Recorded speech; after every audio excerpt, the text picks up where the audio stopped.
മനസ്സാക്ഷിയുള്ളവര്, മനുഷ്യത്വമുള്ളവര് നമ്മളെ ഈ വീഡിയോ ഒന്ന് കേട്ടിട്ട് പോണം കേട്ടോ. നമ്മുടെ മക്കളെയും കൂടെ ഒന്ന് കേൾപ്പിച്ചു കൊടുക്കുന്നത് ഉത്തമമായിരിക്കും. നമ്മൾ അറിയാതെ എൻ്റെ സത്യം പറയാൻ എൻ്റെ നെഞ്ച് പൊട്ടിപ്പോയി. ഞാൻ അവിടെ നിന്ന് കരഞ്ഞുകൊണ്ടാണ് വന്നത്. മക്കളും മോനാണെ അങ്ങനെ ഇങ്ങനെയൊന്നും ഒരു കാര്യവും ശ്രദ്ധിക്കുന്നില്ല.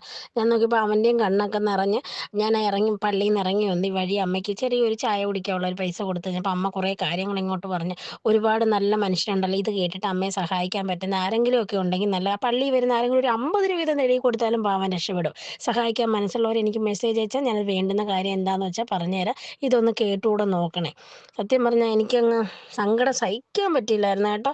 ഓടിപ്പോകുന്ന കൂട്ടത്തിൽ ഒരു 5 മിനിറ്റ് 5 മിനിറ്റ് ഇല്ല, ഒരു 2 മിനിറ്റ് പോലും ഇല്ല ഈ വീഡിയോ. ഒന്ന് കേട്ടോ നോക്ക്. കിട്ടുന്നുണ്ട് മോളെ, ബുദ്ധിമുട്ട് മാറുന്നെങ്കിലും വയ്യായ്യത ഉണ്ട് മോളെ.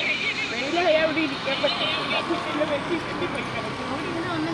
അവിടെ ഇരുന്ന് ഒന്നും കിട്ടില്ല. അപ്പൊ എനിക്ക് പകലൊന്നും കിട്ടത്തില്ല, അതിനെ ഞാൻ വയ്യത്തിരിക്കും. പഞ്ചായത്തിൽ കഴിഞ്ഞ ആഴ്ചയിൽ പോയി കിടന്ന് വെച്ച് പഞ്ചായത്ത് പണിയാണ് ഒന്നും തന്നിട്ടില്ല. ഇല്ല, ഞാൻ 26 വർഷം കൊണ്ട് വാടകയ്ക്ക്. ഞാൻ പഞ്ചായത്തിൽ അവനേ ഉള്ളായിരുന്നു, വേറെ മക്കളും ഇല്ല, ആരും ഇല്ല. ഞാൻ അവിടെ മോളെ കൊണ്ട് പോകുമ്പോൾ അവിടെ വണ്ടി നിർത്തിയിട്ട് അവരോട് ആരോടെങ്കിലും ചോദിക്കും. ആ ചെറിയൊരു വീട് കണ്ടില്ലേ തെക്കേ സൈഡിൽ, ആ സൈഡിൽ അതാ 3 മാസമായി വാടക കൊടുത്തിട്ട്. ഇപ്പം ഞാൻ ഇവിടെ വന്നിരുന്ന് കിട്ടിയത് 2 മാസത്തെ വാടകയാണ് കൊടുത്തു. വാടക കൊടുത്തപ്പോൾ നമുക്ക് മരുന്നിനില്ല, ഈ കറണ്ട് ബില്ല് 1500 രൂപ ഞങ്ങളോട് മേടിക്കത്തുള്ളൂ. ചിന്തിക്കുന്നെങ്കിലും ഇരിക്കുന്നെങ്കിലും മരിക്കണോ ജീവിക്കണോ അങ്ങനൊന്നും അമ്മ ചിന്തിക്കുകയേ ചെയ്യരുത്. അമ്മ പറയുന്നതന്നെ എടുത്തരാട്ടോ. അങ്ങനെ എന്തിനാ ചിന്തിക്കുന്നത്? അമ്മയ്ക്ക് ഇവിടെ നിന്നുള്ളത് കിട്ടും.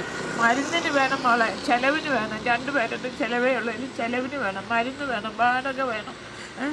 അതുപോലെ അത് ഇപ്പം ഞങ്ങൾ 2 പേരും അസുഖക്കാരായപ്പോൾ പിന്നെ എൻ്റെ അനിയത്തി വന്ന് എന്നെ കോട്ടയത്ത് കൊണ്ടുപോയി.